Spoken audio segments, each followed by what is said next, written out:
నంద్యాల జిల్లాలో మహానందిలో చిరుత కలకలం రేపుతోంది. మహానంది ఆలయ సమీపంలో సంచరిస్తున్న చిరుత రాత్రి మహానంది క్షేత్రం చుట్టూ తిరుగుతోంది. చిరుత సంచరిస్తున్న దృశ్యాలు ఆలయ సీసీ కెమెరాల్లో రికార్డయ్యాయి. దీంతో స్థానికులు భయాందోళనకు గురవుతున్నారు. అటవీశాఖ అధికారులు చిరుతను బంధించాలని కోరుతున్నారు. మరోవైపు ఆలయ అధికారులు హెచ్చరిక బోర్డు పెట్టి చిరుత సంచారంపై స్థానికులను అప్రమత్తం చేస్తున్నారు.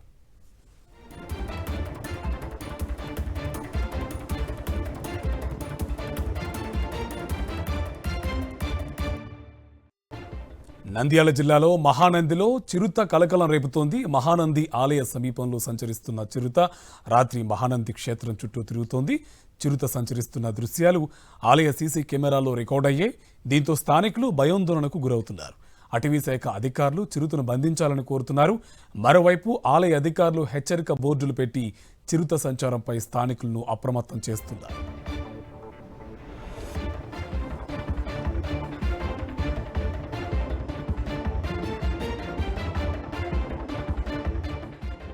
ఆనంద్ దేవస్థానంలో గత కొన్ని రోజులుగా పులి సంచరిస్తుందని ప్రజలు తెలపడం వల్ల వాటిని నివారించడానికి మొదటిగా మన ఫారెస్ట్ అధికారుల వారికి లేఖ పంపడం జరిగింది కార్యాలయం నుండి.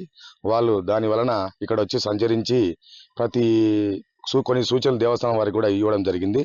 మన గోశాల నందు 8 అడుగుల హైట్తో కర్టన్స్ ఏర్పాటు చేసి గోశాలలోని గోవులు కనపడకుండా ఏర్పాటు చేయడం జరిగింది. అలాగే ఎక్కడైనా చెత్త చెదారం ఉన్నటువంటి కూడా బయటికి డంప్ చేయడం జరిగింది. పందులు వచ్చి రావడం వల్ల ఆ పులులు వాటిని వేటాడడానికి వచ్చి బయటికి రావడం జరుగుతుందని వాటిని కూడా ఏర్పాటు చేయడం జరిగింది. అలాగే దేవస్థానానికి వచ్చే భక్తులకు ఎటువంటి ఇబ్బందులు కలగకుండా మైక్ ద్వారా వారికి భక్తులు అడవిలోకి వెళ్ళడం ఏదన్నా దాని ద్వారా వాళ్ళకు పులి ఏదైనా జరుగుతుందనే ఉద్దేశంతో సూచన బోర్డులు ఏర్పాటు చేసి అడవిలోకి వెళ్ళరాదు, పులి జరుగుతుందని తెలపడం జరిగింది. అలాగే మైక్ ద్వారా ప్రతి అర్ధ గంటకు ఒకసారి అనౌన్స్మెంట్ చేయడం జరుగుతుంది. నంద్యాల జిల్లాలో మహానందిలో చిరుత కలకలం రేపుతోంది. మహానంది ఆలయ సమీపంలో సంచరిస్తున్న చిరుత రాత్రి మహానంది క్షేత్రం చుట్టూ తిరుగుతోంది. చిరుత సంచరిస్తున్న దృశ్యాలు ఆలయ సీసీ కెమెరాల్లో రికార్డయ్యాయి. దీంతో స్థానికులు భయాందోళనకు గురవుతున్నారు. అటవీశాఖ అధికారులు చిరుతను బంధించాలని కోరుతున్నారు. మరోవైపు ఆలయ అధికారులు హెచ్చరిక బోర్డులు పెట్టి చిరుత సంచారంపై స్థానికులను అప్రమత్తం చేస్తున్నారు. గత 15 రోజుల నుంచి ఇక్కడ మహానందిలో చిరుతపులి సంచరించడం జరుగుతున్నది. అధికారులు ఇంతవరకు చర్య ఏం తీసుకోవడం లేదు. అదే కాకుండా దేవస్థానం బ్యాక్ సైడ్ అడవి పందుల్ని, కుక్కల్ని దాడి చేయడం జరిగింది. అదే కాకుండా కరెంట్ ఆఫీస్ లో ఒక అడవి పందిని కూడా దాడి చేసింది. వివేకానంద స్కూల్లో తిరుగుతున్నది. నిన్న నైట్ కూడా వివేకానంద స్కూల్లో కనపడిందంట. అదే కాకుండా నిన్న నైట్ కూడా 1:15 నిమిషాలకు గౌశాల దగ్గరకు వచ్చి వెళ్ళింది. దీనికి తగిన చర్యలు తీసుకోవాలని ఫారెస్ట్ అధికారులకి తెలియజేయడం అనేది, అదే కూడా అధికారులు తగిన బోను తయారు చేసి పట్టుకోవాల్సిందిగా తెలియజేయడం అనేది. ఫారెస్ట్ అధికారులు చూసినట్టు పోతున్నారు, వాళ్ళు అసలు పట్టించుకోవడం లేదు.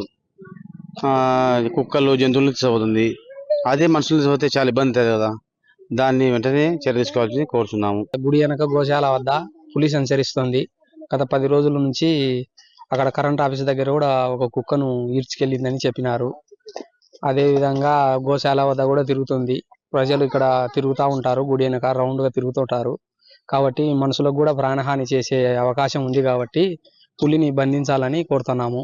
ఇంత ముందు కూడా ఎలుగుబంటి ఊర్లోకి వచ్చి సంచారం చేసింది. దాన్ని బంధించి వేరే చోట ఇరిచారు. అదే విధంగా ఈ పులిని కూడా బంధించి వేరే చోట ఇరిస్తే మాకు బాగుంటుందని కోరుకుంటున్నాం.